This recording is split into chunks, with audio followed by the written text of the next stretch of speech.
الرحمن الرحيم إذ يقول المنافقون والذين في قلوبهم مرض غر هؤلاء دينهم ومن يتوكل على الله فإن الله عزيز حكيم ولو ترى إذ يتوفى الذين كفروا الملائكة يضربون وجوههم وأدبارهم وذوقوا عذاب الحريق ذلك بما قدمت أيديكم وأن الله ليس بظلام للعبيد كداب آل فرعون والذين من قبلهم كفروا بآيات الله فأخذهم الله بذنوبهم إن الله قوي شديد العقاب ذلك بأن الله لم يكن مغيرا نعمة أنعمها على قوم حتى يغيروا ما بأنفسهم وأن الله سميع عليم۔ جب منافق لوگ اور وہ لوگ جن کے دلوں میں بیماری ہے، مرض ہے، کہنے لگے کہ ان مسلمانوں کو ان کے دین نے دھوکے میں ڈالا ہے، اور جو اللہ تبارک تعالیٰ کی ذات پر بھروسہ کرتا ہے تو بے شک اللہ تبارک تعالیٰ زبردست حکمت والے ہیں۔ اور اے محمد صلی اللہ علیہ وسلم، اگر آپ دیکھتے ہیں کہ جب فرشتے کافروں کی روح قبض کرتے ہیں تو وہ ان کے چہروں پر مارتے ہیں اور ان کی پشتوں پر مارتے ہیں، اور فرشتے ان کافروں سے کہتے ہیں کہ جلنے کا عذاب چکھو، بدلہ ہے ان اعمال کا جو تم آگے بھیج چکے ہو، اور اللہ تبارک و تعالیٰ اپنے بندوں پر ظالم نہیں ہے۔ جیسا کہ فرعون کی حالت، آل فرعون کی حالت اور ان سے پہلے لوگوں کی حالت گزر چکی کہ انہوں نے اللہ کی آیتوں کا انکار کیا تو اللہ تعالیٰ نے ان کے گناہوں کے سبب ان کی پکڑ کی۔ بے شک اللہ تعالیٰ زور آور اور بڑا سخت عذاب والا ہے۔ یہ اس سبب کہ بے شک اللہ تبارک و تعالیٰ اس نعمت کو اس وقت تک نہیں بدلتا جو نعمت کسی بندوں کو دی جب تک کہ وہ خود اپنے اعمال کی وجہ سے ان نعمت کو نہ بدل دے، اور بے شک اللہ تبارک تعالیٰ سننے والے جاننے والے ہیں۔ یہ بدر کا ہی پورا واقعہ چل رہا ہے، اور بدر کی ہی واقعے میں یہ آیت کا شان نزول ہے کہ منافق لوگ اور مشرکین مکہ مسلمانوں کی حالت دیکھ کر وہ لوگ ایک طرح سے رحم کھا رہے تھے کہ یہ 313 ان کے ہاتھ میں کوئی ہتھیار نہیں، اور بے سر و سامانی کی حالت میں یہ لوگ 1000 کے لشکر کے سامنے آ گئے، تو مدینے کے منافق اور مکہ کے مشرکین مسلمانوں کی یہ حالت دیکھ کر وہ ایک طرح سے رحم کھا رہے تھے کہ دیکھو بیچاروں کو ان کے دین نے کتنے دھوکے میں ڈالا، غر ہؤلاء دینہم، ان کے دین اسلام نے ان کو دھوکے میں ڈالا کہ بغیر کسی ساز و سامان کے وہ اپنے دین پہ بھروسہ کر کے نکل گئے۔ تو اس کا جواب اللہ تعالیٰ دے رہے ہیں کہ جو اللہ کی ذات پر بھروسہ کر لیتا تو کوئی اللہ معمولی ذات کا نام نہیں ہے، اللہ تو بہت بڑی طاقت اور شہنشاہ اور بہت بڑی قدرت کا نام ہے۔ جو اللہ کی ذات پر بھروسہ کرتا ہے اسے اسباب کو دیکھنے کی ضرورت نہیں ہے، کیونکہ اس نے مسبب الاسباب کو دیکھ لیا اور اس نے مسبب الاسباب پر یقین کر لیا۔ تو اللہ تعالیٰ کی ذات زبردست اور حکمت والے ہیں۔ اب جس شخص جن قوم نے جس لوگوں نے اللہ کی ذات پر بھروسہ کر لیا جو کہ زبردست حکمت والا ہے تو ان کو اسباب کو دیکھنے کی ضرورت نہیں ہے۔ یہ اللہ تعالیٰ ان منافقین کو اور مشرکین مکہ کو جواب دے رہے ہیں۔ ہوا یہ تھا کہ مدینے سے مکے سے یہ لوگ نکلے تو دعا کر کے نکلے۔ ابو جہل نے خانہ کعبہ کا طواف کیا اور اللہ سے دعا مانگا، تو کیا دعا مانگا؟ اللہ سے یہ دعا مانگی کہ اللہ دونوں جماعتوں میں جو سب سے زیادہ حق پر ہے تو اس کی مدد فرما، دونوں جماعتوں میں جو سب سے زیادہ ہدایت پر ہے اللہ تو اس کی مدد فرما، اور آگے فرمایا کہ دونوں جماعتوں میں جو زیادہ رشتے جوڑنے والا ہے اللہ اس کی مدد فرما، محمد تو رشتے توڑنے والا ہے۔ یہ دعا کر کر ابو جہل نکلا۔ حالانکہ رشتہ توڑنے والا یہ کہ جو اس کے خاندان کے لوگ اسلام میں داخل ہو گئے، جو صحیح کام میں لگ گئے، ان سے انہیں ایسا رشتہ توڑا کہ ان کو مدینہ چھوڑنا، مکہ چھوڑنا پڑا، اپنا وطن چھوڑنا پڑا۔ تو رشتہ توڑنے والا تو یہ، گمراہ یہ، اور حق سے ہٹے ہوا یہ، لیکن دعا کر کے نکالا۔ اس سے مفسرین اکرام علماء اکرام فرماتے ہیں کہ اصل میں یہ بھی اپنے آپ کو بہت پکے دین پہ سمجھا کرتے تھے۔ مشرکین مکہ بھی اور آج کے ہندو بھی اور غیر مسلم قوم بھی اور یہود و نصارہ بھی، ہر ایک اپنے مذہب کو سچا سمجھتا، اور دوسرے مذہب کو جھوٹا سمجھتا ہو. اس کی وجہ کیا ہے؟ تو اس کی وجہ قرآن نے اوپر بیان کی کہ شیطان اصل میں ان کے عمل کو ان کے سامنے اچھا بتاتا کہ جو تم عمل کر رہے یہ عمل اچھا ہے اور جو دوسرے عمل کر رہے وہ غلط کر رہے. تم کر رہے اچھا کر رہے اور دوسرے کر رہے تو غلط کر رہے. یہ شیطان ہمیشہ بتاتے رہتا. تو اس کی وجہ سے گمراہ لوگ سمجھتے ہیں کہ ہمارا عمل صحیح ہے. تو علماء کرام اس سے ایک مسئلہ یہ بتاتے گئے کہ صرف خالص اخلاص سے کامیاب نہیں ہوگا آدمی, خالص اخلاص سے کامیاب نہیں ہوگا, بلکہ راستہ بھی صحیح چننا پڑے گا, راستہ بھی صحیح اختیار کرنا پڑے گا, طریقہ بھی صحیح اختیار کرنا پڑے گا, تب اخلاص کام آئے گا. ورنہ راستہ غلط چنے, طریقہ بھی غلط چنے تو اخلاص کام آنے والا نہیں. ابو جہل کے اندر بھی ایک طرح کا اخلاص تھا, اس کی قوم میں بھی ایک طرح کا اخلاص تھا. وہ اپنے آپ کو حق پر سمجھتے تھے اور اللہ کے رسول کو غلط سمجھا کرتے تھے. تو ایک طرح کا ان میں بھی اخلاص تھا. اور بھی گمراہ قوموں میں ایک طرح کا اخلاص ہے کہ وہ اپنے مذہب کو صحیح سمجھتے ہیں, جبھی تو وہ اس پر عمل کرتے ہیں. اگر وہ غلط سمجھیں گے تو کائی کو عمل کریں گے. لیکن خالص اخلاص سے کام نہیں چلے گا, بلکہ طریقہ صحیح چننا پڑے گا. تو اور اس کی مثال علماء کرام نے ایسی دی جیسا کہ ایک بھائی بہت غریب ہے محلے کے اندر, حالت اس کی خراب ہے, اور اسی محلے میں دوسرا بہت کروڑ پتی ہے, لیکن 1 روپیہ وہ اس غریب پر خرچ کرنے کو تیار نہیں. تو اس کے پڑوس میں ایک آدمی کو جوش آتا اور کہتا کہ میں اب اس کے پیسے چرا کر اس کے اوپر خرچ کروں گا. تو وہ جاتا ہے مالدار کے گھر میں چوری کرتا, اور اس کی خالص نیت یہ ہے کہ یہ غریب کی مدد کرنا ہے, اور میری اتنی کم چوری سے اس کو کوئی زیادہ نقصان ہونے والا بھی نہیں. تو اس کی نیت تو بہت اچھی ہے, خالص ہے, پیور ہے, بہت اچھی نیت ہے, لیکن اس نے چوری کا جو طریقہ اختیار کیا وہ غلط طریقہ اختیار کیا. تو طریقے کو بھی دیکھنا پڑے گا, راستے کو بھی دیکھنا پڑے گا کہ راستہ کون سا ہم نے چنے. تو اس صحیح راستے کو چنا ہے تو وہ اخلاص کام آئے گا, اور اگر صحیح راستے کو نہیں چنا تو اخلاص کام نہیں آئے گا. تو یہ مسلمانوں کو دیکھ کر یہ لوگ وہ کر رہے تھے, رحم کھا رہے تھے کہ کتنی بے سری جماعت آ گئی, جن نے دھوکے میں رکھا. اللہ کہہ رہے کہ نہیں, دھوکے میں وہ نہیں ہے, دھوکے میں تو تم ہے. وہ تو اللہ کے بھروسے پر نکلے گئے, اور جو اللہ پہ بھروسہ کر لیتا اللہ اس کو بے یار مددگار کیسے چھوڑے گا. آگے فرمایا کہ آپ صلی اللہ علیہ وسلم کو اللہ تعالیٰ کہہ رہے کہ جب یہ کافروں کو فرشتے مار رہے تھے, اگر اس منظر کو تم دیکھتے اپنی آنکھوں سے تو بڑا ہیبت ناک منظر تھا کہ کیسا فرشتے ان مشرکین مکہ کو مار رہے تھے. حضرات صحابہ کہتے ہیں کہ جن کو ہم مسلمانوں نے مارا تھا ان کے زخم, اور جن کو فرشتوں نے مارا تھا ان کے زخم میں زمین آسمان کا فرق تھا. جن کو ہم نے مارا تھا ان کے جسم تو جیسے کہ ویسے تھے, زخم بھی لال تھی, لیکن جن کو فرشتوں نے مارا تھا وہاں پہ جلنے کا نشان تھا. جہاں بھی فرشتوں نے مارا تھا تو وہاں جلنے کا نشان تھا. تو ہم سمجھ گئے تھے, ہم نے لاشیں الگ کی کہ یہ فرشتوں کے قتل کیے ہوئے ہیں اور یہ ہم مسلمانوں کے قتل کیے ہوئے ہیں. دونوں کی لاشوں کو ہم نے الگ الگ کیا. تو اکثر فرشتوں نے سردار مکہ کو مارا تھا اور ہم نے عام لوگوں کو مارا تھا, بڑے بڑے سرداروں کو فرشتوں نے مارا تھا. تو اللہ کے نبی کو کہہ رہے ہیں کہ اگر وہ منظر کو آپ دیکھتے تو بڑا ہیبت ناک منظر تھا. اور علماء کرام فرماتے یہ آیت عمومی ہے کہ جب بھی کافروں کی روح قبض کی جاتی ہے فرشتے بہت غصے میں آ کے روح نکالتے ہیں. اور بعض روایتوں میں آتا ہے کہ فرشتے گز لے کر آتے, لوہے کی گز اور آگ کا کوڑا. کسی بھی کافر کی روح نکالنے کے لیے فرشتے لوہے کا گز لے کر آتے ہیں اور آگ کا کوڑا لے کر آتے ہیں, اور اس کے منہ پہ مارتے جاتے ہیں روح قبض ہوئے تک, اور اس کی پیٹھ پر مارتے جاتے ہیں جب تک کہ روح اس کی نکلتی نہیں. اور آگے فرمایا فرشتے مارتے تو جاتے ہیں روح نکالے تک, لیکن اس کے بعد فرشتے اس کو کیا کہتے ہیں, وضو کو عذاب الحریق, کہ ابھی تو ہماری مار کھا رہا لیکن اب جہنم میں جلنے کا مزہ بھی چکھ لے. اور اس کے بعد علماء کرام کا کہنا ہے کہ اس کی روح نکلنے کے بعد اور اس کا آخری جو ہوتا ہے, جو جلانے والے جلا دیتے, دفن کرنے والے دفن کرتے, اس کے بعد پھر عالم برزخ کے اندر اس کا عذاب شروع ہو جاتا ہے. عالم برزخ کے اندر, عالم قبر کے اندر اس شخص کے اوپر, کافر کے اوپر عذاب فوراً شروع ہو جاتا ہے. آگے فرما رہے ہیں کہ فرشتے پھر کہتے ہیں کہ جلنے کا عذاب کیوں دیا جا رہا, یہ تمہارے اعمال کا بدلہ ہے کہ تم نے ایمان کو چھوڑ کر کفر کو اختیار فرمایا, تم نے ہدایت کو چھوڑ کر گمراہی کو اختیار فرمایا, اللہ کے نیک بندوں کو تم نے اس دنیا کے اندر ستایا, تو اس کا بدلہ ہے جو تم نے دنیا میں بھیجا ہے, اس کا بدلہ دیا جا رہا. آگے اللہ تعالیٰ کہہ رہے ہیں کہ اللہ ظالم نہیں ہے بندوں پر, کہ بندوں کو اتنی بڑی بڑی سخت سزا اللہ دے رہے, تو اللہ کہہ رہے کہ ہم ظالم نہیں ہیں. کتنا موقع بندوں کو اللہ دیتے ہیں کہ عقل اللہ نے دی, دیکھنے کے لیے عبرت کی نگاہیں دی اللہ نے, سننے کے لیے آنکھیں دی اللہ نے کہ ماحول کو سمجھو, سنو کیسے کیسے واقعات دنیا کے اندر پیش آئے. اپنی عقل سے سمجھو کہ ہم جن کو اپنے ہاتھوں سے مورتی بنا رہے ہیں, جو پتھر تھا جس کے اوپر کتا پیشاب کر کے جاتا تھا, اس پتھر کو تھوڑا تراش لیا گیا تو تم نے اس کو معبود بنا لیا.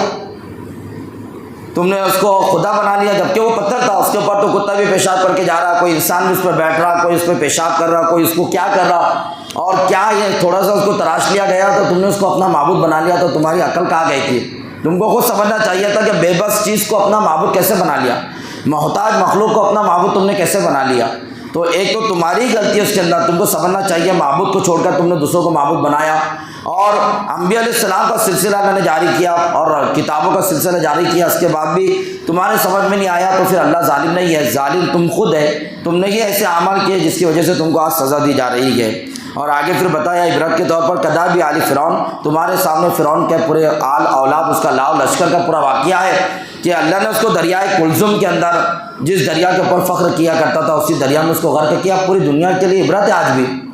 بھی اس کی لاش موجود ہے۔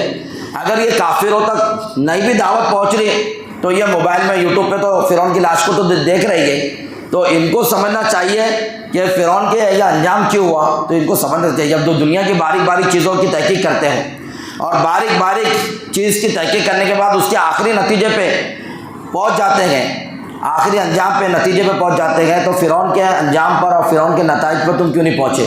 تو اللہ تعالیٰ فرعون کا بتا رہے کہ پورے لشکر کو اللہ نے کر کے کیا تھا، کس کو باقی نہیں رکھا۔ ان کے محلات مصر کے اندر، ایجپٹ کے اندر آج بھی وہ محل عبرت بنے ہوئے ہیں، یہاں پہ جا کر عبرت حاصل کرنے کی چیز ہے۔ اور آگے فرمایا والذین من قبلہم، اور ان سے پہلے قوم سمود جس کے آج بھی محل موجود ہے۔ بعض علماء کرام فرماتے ہیں کہ اجنٹے کی غار ہے، ایلورا کی غار ہے، یہ عاد اور سمود کی ہی ہوں گی، بعض علماء کا کہنا ہے، اور بعض کا کہنا ہے جب گوتم بدھ کی مورتی اس میں ہے تو یہ بت مت والوں کی ہوں گی، قوم عاد قوم سمود کے بعد والوں کی ہوں گی۔ لیکن بعض علماء کا کہنا ہے کہ قرآن پاک نے صاف کہا کہ پہاڑوں میں وہ رہتے تھے، وہ کانوا ینحتون من الجبال بیوتا، وہ پہاڑوں کو تراش کر گھر بناتے تھے اور فخر کرتے تھے کہ دیکھو میں نے کتنے خطرناک پہاڑوں کو تراش کر گھر بنایا، تو دوسرا اس سے بڑے پہاڑوں کو چنتا تھا، آبادی چھوڑ دیتے تھے اور ہموار جگہ کو چھوڑ دیتے تھے اور میدان کو چھوڑ دیتے تھے، آبادی کو چھوڑ کر وہ لوگ جنگلات کو اختیار کرتے تھے اور اس میں بھی بھیانک پہاڑوں کا وہ انتخاب کرتے تھے، ڈراؤنے پہاڑوں کا انتخاب کرتے تھے اور اس کے اندر گھر بنانے کے بعد فخر کرتے تھے کہ دیکھو میں نے کیسا گھر بنایا۔ آج اگر کوئی ایمان والا گھر بنا کر فخر کر رہا ہے تو گویا وہ قوم عاد قوم سمود کے طریقے کو اور ان کی عادتوں کو وہ زندہ کر رہا ہے، تو وہ اس پر فخر کیا کرتے تھے۔ ان کے آج بھی محلات وغیرہ موجود ہے۔ اللہ نے ان کا کیا حال کیا کہ قوم عاد کو اللہ تبارک تعالیٰ نے ہوا کے ذریعے سے ہلاک و برباد کیا، قوم سمود کو اللہ نے چیخ کے ذریعے سے ہلاک و برباد کیا۔ تو یہ سب عبرت کے نشان ہیں، اگر سمجھ لیتے، ان کی پکڑ کو دیکھ لیتے، عبرت حاصل کر لیتے تو کیوں ایسے حالت تمہاری ہوتی۔ اور پھر آگے فرمایا ان اللہ قوی شدید العقاب، بے شک اللہ تبارک تعالیٰ زبردست ہے، زور آور ہے، اور اللہ کا عذاب بھی بڑا سخت ہے۔ معمولی عذاب نہیں ہے کہ کوئی چھوٹ جائے، دنیا کے پولیس والوں کے ہاتھ میں سے لوگ چھوٹ جاتے ہیں، جیلوں میں سے چھوٹ جاتے ہیں، سزاؤں سے بچ جاتے ہیں، لیکن اللہ کی سزا ایسی ہے کوئی چھوٹ نہیں سکتا، کوئی بچ نہیں سکتا۔ آگے فرمایا کہ اللہ کا ایک ضابطہ بھی اللہ آگے بیان فرما رہے کہ دیکھو اللہ کا ضابطہ یہ ہے کہ اللہ تعالیٰ کسی کو نعمت دیتے تو چھینتے نہیں، اس وقت تک نعمت نہیں چھینتے جب تک کہ وہ خود ایسے عمل نہ کر لے کہ جن عمل کی وجہ سے وہ نعمت سے محروم ہو جائے۔ اللہ کی نعمت دینے کا ضابطہ یہ ہے کہ اللہ اس دنیا کے اندر کافر کو بھی نعمت دیتے ہیں، مسلمان کو بھی دیتے ہیں، اور متقی پرہیزگار کو بھی دیتے ہیں اور گنہگار کو بھی دیتے ہیں۔ اللہ کے دینے میں اللہ کی عطا عام ہے، فیضان محبت عام ہے، اللہ کا فیضان عام ہے کہ اللہ کس کو بھی دیتے، کافر ہو، مسلمان ہو، اللہ کا دشمن ہو، کٹر ہو، کیسا بھی ہو، تو اللہ کا فیضان عام ہے، وہ اس میں اللہ تبارک تعالیٰ کسی کی تخصیص نہیں کرے، جس کو چاہتے اللہ تبارک تعالیٰ دے دیتے دنیا کے اندر۔ اور عرفان محبت، اللہ کی محبت کی پہچان، اللہ کے دین کی اسلام کی پہچان، یہ اللہ نے عام نہیں رکھا، ہر کس ناکس کو نہیں دیتے۔ فیضان محبت عام ہے، عرفان محبت عام نہیں ہے، اللہ نے پہچان معرفت کو عام نہیں رکھا، خاص خاص لوگوں کو اللہ عطا کرتے ہیں۔ تو اللہ نے ایک ضابطہ بتا دیا کہ نعمت دینے میں اللہ کس کو بھی دیتے، لیکن نعمت کے باقی رکھنے میں اللہ کا ضابطہ یہ ہے کہ اللہ پاک اسی کے پاس نعمت کو باقی رکھتے ہیں جو نعمت کا صحیح استعمال کرتا ہے۔ اور یہاں پر یہ چیز کیوں ذکر کی گئی کہ اللہ نے مشرکین مکہ کو بڑی بڑی نعمتیں دی۔ ایک دنیا کی نعمت یہ دی تھی کہ ان کا قافلہ سردی کے موسم میں جاتا تھا یمن اور گرمی کے موسم میں جاتا تھا ملک شام، راستے میں سب لوٹتے تھے، لیکن جب پتہ چلتا تھا کہ مکہ والے آئے تو کوئی لوٹا نہیں تھا، بلکہ سب ان کا استقبال کرتے تھے۔ ایک نعمت تو اللہ نے یہ دی تھی کہ ان کے ملک شام کا سفر لإلاف قریش مانوس ہو گئے، إِلَافِهِمْ رِحْلَةَ الشِّتَاءِ وَالصَّيْفِ، قریش مانوس ہو گئے سردی گرمی کے سفر کے کہ اللہ تعالیٰ نے ان کو بیت اللہ دے دیا، اس کی برکت سے لوگ ان کا اکرام کرتے ہیں، پورا ملک شام کا سفر، تجارت بڑی بڑی ان کی ہو جاتی ہے، لوگ ان کا استقبال، مہمان نوازی، اور ملک یمن جاتے ہیں وہاں پر بھی ان کا استقبال ہوتا ہے، مہمان نوازی ہوتی ہے، لوگ ان سے خریدتے ہیں، تو ان کی تجارت بھی اللہ نے یہ نعمت دی مکہ کی سرزمین میں پیدا کر کے کہ ان کی تجارت بڑھنے لگی۔ اور دوسری نعمت اللہ نے سب سے بڑی یہ دی کہ آخری نبی کو ان کا خاندان میں پیدا کیا، ان کے آل اولاد میں پیدا کیا، ان کے خون میں پیدا کیا آخری نبی کو۔ اتنی بڑی دو نعمتیں دی اللہ نے۔ نعمت دیتے ٹائم یہ نہیں دیکھا کہ یہ ابو جہل ہے، یہ ابو لہب ہے، یہ کون ہے، یہ نہیں دیکھا، لیکن جب یہ نعمتوں کی قدر نہیں کی، ناقدری کی، تو پھر اللہ تبارک و تعالیٰ نے ان سے نعمتیں چھین لی، مکہ بھی ان کے ہاتھ سے چلا گیا اور ایمان بھی نہیں ملا، اور زندگی بھی ان کی بدر کے میدان کے اندر ان کی زندگی ختم ہو گئی۔ جب قافلہ بدر سے لوٹ رہا تھا تو خبر مکے میں پہنچ گئی، پورے مکے کے اندر کوہرام تھا، سب روا روٹ، 1 مہینے تک مکے میں رونا دھونا چڑھا تھا۔ ابو سفیان ابو لہب زندہ تھے اس ٹائم میں۔ ابو سفیان ابو لہب کہنے لگے کہ کم وقتوں مدینے کو والوں کو معلوم پڑ جائے گا تو کتنا ہنسیں گے وہ کہ تم رو رہے، 1 مہینہ بھی گزر گیا تو تمہارا رونا بند نہیں ہوا۔ تو لوگوں کو شرمندہ کر کے وہ خاموش بٹھاتا تھا، لیکن ان کا رونا بند نہیں ہوتا تھا۔ پہلی بار زندگی میں 70 اپنے بڑے بڑے 70 کو مرتے دیکھا، 70 کو قید ہوتے دیکھا، اور جو قیدی بنے تھے اللہ کے نبی نے پیغام بھیجا کہ فدیہ دو اور اپنے قیدیوں کو چھڑاؤ، تو ابو سفیان کہنے لگا نہیں، کوئی نہیں چھڑائیں اپنے قیدیوں کو، کہ ہمارے 70 آدمیوں کو مار بھی ڈالا، ہمارے 70 آدمیوں کو قید بھی کر لیا اور ہم سے فدیہ لینا چاہ رہے ہیں محمد، ہم نہیں دیں گے فدیہ۔ لیکن لوگ چھپ چھپ کر فدیہ دینے لگے۔ اس فدیہ کے اندر حضرت زینب جو اللہ کے نبی کی بیٹی تھی، بڑی بیٹی، سب سے بڑی بیٹی حضرت خدیجہ سے پیدا ہوئی تھی، وہ مکے میں ہی تھی، ان کے شوہر اس وقت کافر تھے، تو وہ مدینے میں قید تھے۔ اللہ کے نبی صلی اللہ علیہ وسلم نے کہا کہ بتایا کہ یہ میرا داماد ہے، بڑی بیٹی ان کے نکاح میں ہے۔ بڑی بیٹی تو اسلام میں داخل ہوئی بھی تھی لیکن یہ مشرک تھے، تو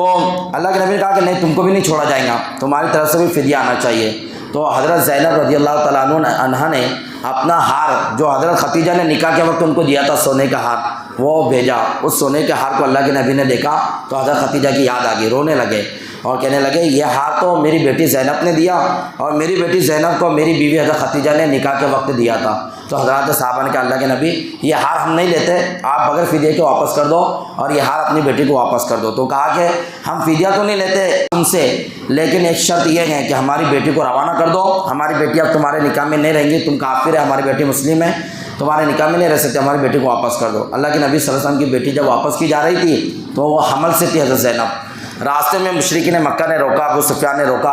اور ایک شخص نے تو اتنی زور سے ان کے اوپر حملہ کرنا کیا ایسا ڈرایا کہ حضرت زینب اتنی بری طرح ڈری کہ حمل ساکت ہو گیا۔ اب وہاں پہ نہ کوئی ڈاکٹر، نہ کوئی سونوگرافی، نہ کوئی انگلیشن وغیرہ، کیسی کنڈیشن ہوں گی اس اللہ کی بندی کی۔ پھر حضرت سفیان نے کہا، ابو سفیان نے کہا کہ ابھی ان کو واپس لے کے چل جاؤ مکہ، رات میں چھپ کر پھر مدینہ چھوڑ دینا۔ پھر بعد میں رات میں چھپ کر حضرت رضی اللہ تعالیٰ عنہ کے بھائی نے آپ کو راتوں رات چھوڑا۔ جب آپ مدینے کے اندر آئے تو آپ کی حالت دیکھ کر اللہ کے نبی کی آنکھوں میں آنسو آ گئے کہ حمل بھی ساکت ہو چکا تھا، طبیعت بھی بڑی عجیب ہو چکی تھی۔ پھر جب تک کہ عمرو بن عاص سے دوبارہ نکاح نہیں ہوا، اللہ کے نبی کے گھر میں ہی حضرت زینب رہی۔ پھر عمرو بن عاص تجارت کے لیے گئے تھے ملک شام، راستے میں مدینے سے گزر رہے تھے کہ مدینے کے ایک قافلے نے ان کو لوٹ لیا، جو صحابہ کرام کی ایک جماعت تھی، ان کو لوٹ لیا، قید کر لیا، اور ان کو وہ مدینے میں بھاگ کر حضرت زینب کے گھر میں چھپ گئے۔ اللہ کے نبی کو معلوم نہیں ہوا، لیکن حضرت زینب نے اعلان کر دیا کہ میں نے اپنے شوہر کو پناہ دے رکھی ہے، کوئی ان پہ حملہ نہ کرے۔ اللہ کے نبی صلی اللہ علیہ وسلم مسجد نبوی کے اندر تھے، یہ اعلان کو سنا تو کہا کہ یہ زینب اعلان کری، کہا کہ جی، کہا کہ مجھے بھی پتہ نہیں کہ اس طرح کے گھر میں آ کر بیٹھ گئے میرے۔ پھر کہا کہ جو بھی مسلمان کسی کو پناہ دے گا، چاہے ادنا سے ادنا مسلمان ہو، تو اس کی پناہ مانی جائیں گی۔ پھر نے وہ مال تجارت کہا کہ لوگوں کا میرے پاس امانت ہے، اللہ کے نبی وہ لوٹا دیا جائیں گا تو پھر میں مکہ والوں کو واپس کر دوں گا۔ تو وہ مکہ گئے، مکہ میں سب کا مال واپس کیا، سارے مکہ والوں کو کہا کسی کا کوئی مال باقی، کہا کہ نہیں، آپ تو بڑے امانت دار نکلے گئے اور آپ بڑے سچے نکلے اور آپ کی تجارت بڑی نفع والی رہی۔ کہا کہ اب سن لو، میں اللہ کے رسول پر ایمان لا چکا ہوں اور اب میں مدینہ جا رہا ہوں۔ پھر مدینہ آ کر حضرت زینب سے دوبارہ آپ کا نکاح ہوا، تجدید ایمان ہوا، تو تجدید نکاح بھی آپ کا ہوا۔ پھر آگے اللہ تبارک تعالیٰ یہ کہہ رہے ہیں کہ نعمتیں مکہ والوں سے چھین لی گئی کیونکہ مکہ والوں نے اس کی قدر نہیں کی، اور بے شک اللہ تعالیٰ سننے والا جاننے والا ہے۔ کہ نعمتوں کی کون قدر کر رہا، نعمتوں کے تعلق سے کون کیا کہہ رہا، اللہ اس کو سننے بھی والا ہے اور جاننے بھی والا ہے۔ یہ آیت صرف مشرکین مکہ کے لیے نہیں ہے بلکہ قیامت تک آنے والی امت محمدیہ کے لیے بھی ہے کہ اللہ نے ہم میں سے ہر ایک کو نعمتوں سے نوازا ہے۔ اگر ان نعمتوں کا استعمال ہم نے صحیح کیا، مثال کے طور پر کوئی مالدار ہے، مالدار کو اللہ نے مال دیا، اگر اس مال کا وہ صحیح استعمال کرا، غریبوں کا بھی حصہ نکالا، اللہ کا بھی حصہ نکالا، دین کا بھی حصہ نکالا، تو اللہ تعالیٰ مال اس کو پاس بھی باقی رکھیں گے، اور اس کی جب تک نسلیں چلیں گی اللہ اس کی نسلوں میں مال کو باقی رکھیں گے۔ اور اگر اس نے مال کو خرچ نہیں کیا، جہاں خرچ کرنے کا موقع ہے وہاں خرچ نہیں کیا، اور کنجوسی اور بخل سے کام لیا، تو اللہ تبارک تعالیٰ اس کو تو مال دے دیں گے، لیکن اس کے مرنے کے بعد اس کی اولاد وہ مال سے زیادہ نفع اٹھا نہیں سکیں گے، یا تو اس کی زندگی میں مال چھین لیا جائے گا، یا اس کے مرنے کے بعد اس کی اولاد کو اس کے مال سے نفع نہیں ہوگا، بہت جلدی اس کے پوتا پاتی آپ لوگوں کو غریب نظر آئیں گے، ہم لوگوں کو غریب نظر آئیں گے۔ ایسی اللہ نے علم دیا، اگر علم سے لوگوں کو نفع نہیں پہنچا رہا تو کچھ دنوں میں علم اس کا ضائع ہو جاتا، پھر لوگ بولتے ہیں یار یہ اتنا بڑا عالم تھا، یہ تو اتنے بڑے ٹیچر تھے، یہ تو اتنے بڑے ڈاکٹر تھے، لیکن یار کچھ کام کے نہیں رہا۔ تو اپنے علم سے، اپنی صلاحیتوں سے اگر نفع نہیں پہنچاتے ہے بندہ اور ان صلاحیتوں کا صحیح استعمال نہیں کرتا تو اللہ محروم کرتے گئے۔ ایسی سب سے بڑی صلاحیت، سب سے بڑی نعمت اللہ نے ہم سب کو جو دی ہے وہ ایمان کی نعمت دی ہے، اگر اس کی بھی ہم لوگ ناقدری کریں گے، اس کا صحیح استعمال نہیں کریں گے اور اس کے تعلق سے محنتیں نہیں کریں گے تو اللہ تبارک تعالیٰ جیسے عرب سے اللہ نے چھین لیا۔ دیکھو کل ہی میں نے آپ لوگوں کو بولا کہ حکمران کیسے بیٹھے، اور آج بالکل محمد بن سلمان کے بارے میں پکا یہ ثابت ہو گیا کہ محمد ابن سلمان یہودی ماں کا بیٹا ہے۔ ایک پکی بات اس کی ثابت ہو گئی بالکل کہ وہ حقیقت میں مسلمان نہیں ہے، اس کے دل میں مسلمانوں کے بارے میں کوئی نہیں، اس نے صاف ظاہر کر دیا اپنے یہودی دوست کے پاس، اس نے کھلے الفاظوں میں ظاہر کر دیا کہ میں مانوس ہوں اسرائیل سے اور میں فلسطین سے غیر مانوس ہوں، یہ اس کے جملے تھے جو اس نے نقل کیا یہودی نے، اور کہا کہ سب سے زیادہ ہوشیار، سمجھدار، عقل مند وہ بادشاہ ہے اور وہ ہمارے حق میں ہے، اس نے تمام مسلم بادشاہوں کو گمراہ کر کے رکھا ہے۔ یہ لفظ اس یہودی نے اپنی بیٹھک میں بولا، لیکن اس نے یہ نہیں سمجھا کہ یہ آج کا جو زمانہ ہے یہ ریکارڈ بھی ہوتا ہے، ویڈیو بھی ہوتی ہے، اس کے بعد ریکارڈ بھی ہوگی اور اس کے بعد ویڈیو ہو کر بھی امت کے سامنے آ گئی۔ تو نعمتوں کی انہوں نے ناقدری کی، اللہ نے ان سے پہلے بھی چھین لیا تھا حکومت کو، دوبارہ اللہ نے ان کو حکومتیں دی، لیکن دوبارہ بھی پورے عرب والوں نے کوئی کام نہیں کیا، دین کا، اسلام کا، ایمان کا کوئی کام بھی آج تک عرب والوں نے نہیں کیا۔ اللہ کے نبی نے ان کے تعلق سے ایک حدیث کہی تھی، ویل للعرب، کہ عرب کی ہلاکت ہو، من شر قد اقترب، کہ ایسے فتنے اور شرور و فتن آنے والے گئے کہ جس میں عرب کی ہلاکت ہی ہلاکت ہے۔ تو یہ دور ہے عرب کی ہلاکت کا، عرب کی بربادی کا، یہ دور چالو ہو چکا ہے۔ ابھی فلسطین عرب تو ہے، اوریجنل عرب ہے فلسطین، لیکن پورے عرب ان کے موت کا، ان کے سارے حالاتوں کا تماشا دیکھتے رہے اور یہ سمجھے کہ ابھی ان پر ہی حالت ہے، ہم پر نہیں ہے، لیکن یہ نہیں سوچ رہے کہ ابھی ان پر حالت ہے اور وہ حالت تیزی سے بڑھتے پورے جزیرۃ العرب کو اپنے آنکھ کے انگارے کے اندر لیں گے، اپنے لپیٹ کے اندر سب کو لیں گے، اور اس کے اثرات اس ملک مشرق تک رہیں گے، وہ مغرب کے اثرات مشرق تک رہنے والے ہیں۔ یہ حالت ہے۔ تو اللہ تبارک تعالیٰ نعمتیں دیتے ہیں، اس کی قدر بھی کرنی چاہیے کہ وہ اللہ تعالیٰ نعمتیں اس وقت تک باقی رکھتے ہیں، ضابطہ ہے جب تک صحیح استعمال ہوتی ہے، اور جب نعمتوں کی صحیح استعمال نعمتوں کی نہیں ہوتی تو اللہ تبارک تعالیٰ پھر چھین لیتے ہیں نعمتوں کو۔ اللہ تعالیٰ کے کہنے سے عمل توفیق عطا فرمائے۔ سبحان اللہ وبحمدہ، نشہد ان لا الہ الا انت، نستغفرک ونتوب الیک۔ سبحان ربک رب العزۃ عما یصفون، وسلام علی المرسلین، الحمد للہ۔